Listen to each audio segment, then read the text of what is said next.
Hello കൂട്ടുകാരെ, നമുക്ക് നിലാവിനെ പ്രണയിച്ചവൾ കൂടെ കേൾക്കാം. ഗോപൻ കണ്ണിമിച്ചിമാതെ മാളൂട്ടിയെ നോക്കി നിന്നു. ഇവളെൻ്റെ മാളൂട്ടി. സഹജീവികളോടുള്ള അവിടെ കരുണയും സ്നേഹവും അവനെ അത്ഭുതപ്പെടുത്തി. കാത്തുവിനെ തൻ്റെ കൈകളിൽ ചേർത്ത് പിടിച്ച് നടന്നു വരികയായിരുന്നു. മാളൂട്ടി കണ്ടിരുന്നു അവൻ്റെ തന്നെ നോക്കിയുള്ള ആ നിൽപ്പ്. അവളൊരു നനുത്ത പുഞ്ചിരി അവനെ സമ്മാനിച്ചു. കിഷോറും നന്ദുവും കണ്ടിരുന്നു അവൻ്റെ ആ നിൽപ്പ്.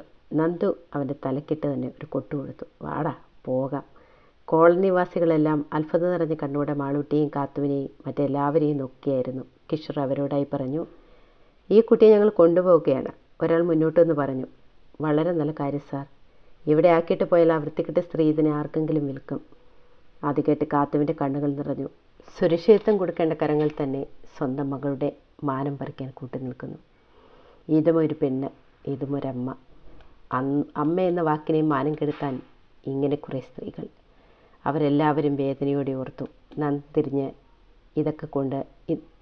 തിരിഞ്ഞു ഇതൊക്കെ കേട്ട് പല്ലുറുമിക്കൊണ്ട് കോളനി നിവാസികളെ നോക്കുന്ന അവരുടെ ഒരു ഫോട്ടോ എടുത്തു. നാളത്തെ ഹീറോയിൻ ഇവരല്ലേ. ആരുടെ ഫോട്ടോ എടുത്തത് നിങ്ങൾക്ക് മനസ്സിലായല്ലോ, നമ്മുടെ കാത്തുവിൻ്റെ അമ്മയുടെ. എല്ലാവരും ഇടയിൽ നിന്ന് മടങ്ങി രഞ്ജിനി നേരെ പോലീസ് സ്റ്റേഷനിലേക്ക് പോയി. ബാക്കി എല്ലാവരും മാളൂട്ടിയുടെ വീട്ടിലേക്ക്. പാർവതി അടുക്കളയിൽ തിരക്കിട്ട പണിയിലാണ്. ഇന്ന് മാളൂട്ടി താമസിച്ചേ വരികയുള്ളൂ എന്ന് പറഞ്ഞതുകൊണ്ട് അറയ്ക്കൽ ദുവാമോളുടെ അടുത്ത് പോയിട്ട് അവിടെ കുറേ നേരം ആമിനുമ്മയോട് സംസാരിച്ചിരുന്ന് സമയം പോയത് അറിഞ്ഞതേയില്ല. വന്നിട്ട് കുറച്ചു നേരം ആയിട്ടേ ഉള്ളൂ. അപ്പോഴാണ് പടിക്കൽ വണ്ടി കൊണ്ട് നിർത്തുന്ന സൗണ്ട് കേട്ടത്.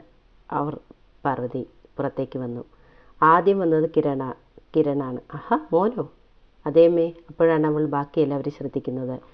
മാളൂട്ടി, അവൾക്കൊപ്പം ഐശ്വര്യമുള്ളൊരു പെൺകുട്ടി. അപ്പോഴേക്കും അവരുടെ അടുത്തേക്ക് ഗോപനും നന്ദനും നടന്നെത്തി. ആഹാ, മോനും ഉണ്ടോ? അവൾക്ക് വീണ്ടും അത്ഭുതമായി, അതേപോലെ ആശങ്കയും. എല്ലാവരും ഒരുമിച്ച് വന്നിരിക്കുന്നു, എന്തെങ്കിലും പ്രശ്നം? അപ്പോഴേക്കും മുന്നോട്ട് നടന്നു വന്ന് കാത്തു പാർവതിയുടെ പാദത്തിൽ നമസ്കരിച്ചു. അതേസമയം തന്നെ നന്ദുവും പാർവതിയുടെ കാൽത്തൊട്ട് വണങ്ങാൻ കുനിഞ്ഞു. അവരും ആ പാദത്തിൽ നമസ്കരിച്ചു. രണ്ടുപേരും ഒരുമിച്ച്. മാളൂട്ടി കൈ പെട്ടെന്നടിച്ച് അയവ പൊളിച്ച് എന്നിട്ട് പറഞ്ഞു, എൻ്റെ പാർക്കുട്ടിക്ക് അങ്ങനെ 2 മക്കളെ കൂടി കിട്ടിയിരിക്കുന്നു. പാർവതിക്കാണെങ്കിൽ ഒന്നും മനസ്സിലായില്ല. അമ്മ വന്നേ. എല്ലാവരും ഒരുമിച്ച് വീട്ടിലേക്ക് കയറി. പാർവതിയോട് കാര്യമെല്ലാം പറഞ്ഞു. ഒക്കെ കേട്ട് കഴിഞ്ഞപ്പോൾ പാർവതിയുടെ കണ്ണ് നിറഞ്ഞു. അവർ കാത്തുവിനെ ചേർത്ത് പിടിച്ച് ആ നെറുകയിൽ ഒരു ഉമ്മ നൽകി. എന്നിട്ട് പതുക്കെ പറഞ്ഞു, എൻ്റെ മോൾ എങ്ങും പോകണ്ട. മോൾക്ക് ഇവിടെ കഴിയാം. എൻ്റെ മോളുടെ മാനത്തിന് വില പറയാൻ ഇവിടെ ആരും ധൈര്യപ്പെട്ടു വരില്ല. കാത്തു രേഖയിലൂടെ പാർവതിയെ കെട്ടിപ്പിടിച്ച് പൊട്ടിക്കരഞ്ഞു. കൂട്ടിവെച്ച സങ്കടം മുഴുവൻ അണപൊട്ടി പുറത്തേക്ക് ഒഴുകുകയാണ്. നന്ദൻ അലിവോടെ അവളെ തന്നെ നോക്കി നിന്നു. എന്നിട്ട് പതുക്കെ മനസ്സിൽ പറഞ്ഞു, എൻ്റെ മാളൂട്ടി എനിക്ക് തന്നതാ. നിന്നെ ഇനി ഒരിക്കലും ഈ കണ്ണുകൾ നിറയാൻ ഞാൻ അനുവദിക്കില്ല. അപ്പോഴേക്കും മാളൂട്ടി പോയി എല്ലാവർക്കും ചായ ഇട്ട് കൊണ്ടുവന്നിരുന്നു. പാർവതിയുടെ ഇടഭാഗത്ത് കാത്തുവും വലതുഭാഗത്ത് നന്ദനും സ്ഥാനമുറപ്പിച്ചിരുന്നു. ഇത് കണ്ട അസൂയമൊത്ത മാളൂട്ടി ഓടിപ്പോയി കിഷോറിനെ കെട്ടിപ്പിടിച്ചു. പാർവതി ഇത് കണ്ട് പൊട്ടിച്ചിരിച്ചു. ആ ചിരിയിൽ എല്ലാവരും പങ്കുചേർന്നു. ഇവരുടെ സ്നേഹം നിങ്ങൾ കാണുന്നില്ലേ? ഈ സ്നേഹമാണ് ആ കുടുംബങ്ങളെയെല്ലാം ഒരുമിച്ച് നിർത്തുന്നത്. എന്നും എപ്പോഴും പരസ്പര സ്നേഹത്തോടെ കഴിയുന്ന എല്ലാവരും. പാർവതി ജീവിതത്തിൻ്റെ വാതായനങ്ങളിൽ ഒരുപാട് ദുഃഖത്തിലൂടെ കടന്നുപോയ ഒരമ്മയാണ്. പാർവതി തിരിഞ്ഞ് നന്ദുവിനെ ഒന്ന് നോക്കി. മോനായതാണെന്ന് അമ്മയ്ക്ക് സത്യം പറഞ്ഞാൽ ഇതുവരെ മനസ്സിലായില്ല. മാളൂട്ടി കിഷോറിനെ വിട്ട് ഓടിപ്പോയി നന്ദുവിനെ കെട്ടിപ്പിടിച്ചു. എന്നിട്ട് പറഞ്ഞു, ഇതും എൻ്റെ പുന്നാര ഏട്ടൻ. അമ്മ ഇത് കേരളത്തിലെ അറിയപ്പെടുന്ന പത്ര റിപ്പോർട്ടറാണ് നന്ദൻ. അച്ഛൻ്റെ അമ്മയുടെ ഒരേ ഒരു മകൻ, നമ്മുടെ ഏട്ടൻ്റെ ചങ്ക്. പിന്നെ നമ്മുടെ കാത്തുവിൻ്റെ. അവൾ നിർത്തി. നന്ദൻ ഇതിങ്ങോട്ടാണ് പോകുന്നത് എന്ന മട്ടിൽ അവളെ നോക്കിയിരിക്കുകയാണ്. ഈ പെണ്ണ് പറഞ്ഞ് ഇത് എങ്ങോട്ടാണ് പോകുന്നത്? അപ്പോഴാണ് എൻ്റെ കാത്തുവിനെന്ന് പറഞ്ഞ് അവൾ നിർത്തിയത്. കാത്തുവും നന്ദനും അന്തം വിട്ട് പരസ്പരം നോക്കി. കിഷോറിനും ഗോപനും ചിരി പൊട്ടി. അവർക്ക് മാളൂട്ടി അറിയാം. അവൾ എന്തോ മനസ്സിൽ ഉറപ്പിച്ചിട്ടുണ്ട്. അത് നടപ്പിലാക്കാതെ അവൾ ഇനി അടങ്ങില്ല.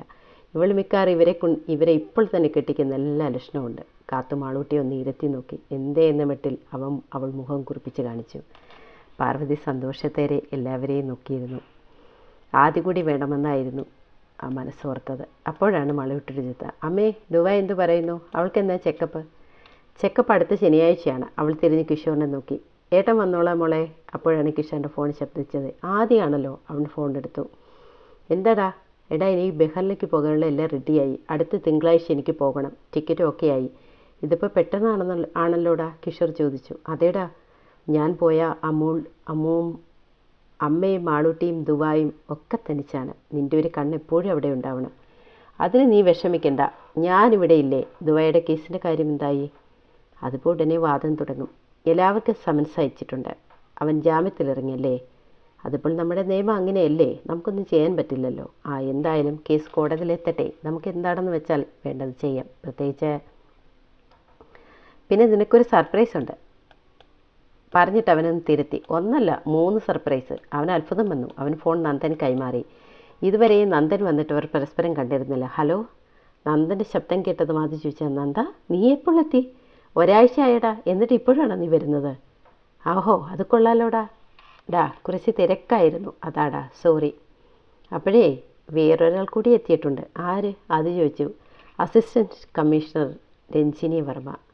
ആഹാ, അപ്പോൾ രഞ്ജിയും എത്തിയോ? അതേ, അവൻ ചിരിച്ചു. ഇനി ഒരു അതിഥി കൂടിയുണ്ട്. അത് വീട്ടിൽ വരുമ്പോൾ നീ കാണും.